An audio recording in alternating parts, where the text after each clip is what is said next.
तर बावनकुळेंच्या भाच्यावरही जरांगेंचे आरोप, बावनकुळेंचे कानावर हात, जरांगेंच्या आरोपावर बावनकुळेंची चुप्पी।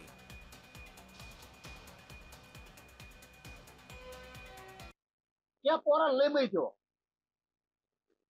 दोन आरोप येत ना, त्या पोराला लय माहिती। मी सांगतो हे सगळ्यांनी श्रेयस घ्या। पंकजाताई बद्दलचा काय विषय त्या पोराला सगळं माहिती। बावनकुळे साहेबाच्या भाच्याबद्दल काय, आता हे खूप सिरियस आहे विषय। त्याच्यात आणखी त्यातल्या एका आरोपीला एक गोष्ट माहिती आहे,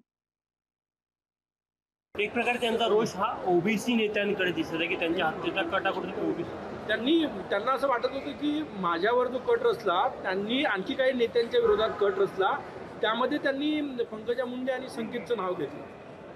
नाही, मला याच्याबद्दल पूर्ण माहिती नाही आहे, पण ज्यांनी काही हे केलं असेल किंवा जे काही त्यांच्याकडे माहिती असेल त्यावर पोलीस कारवाई करतील असं मला वाटतं।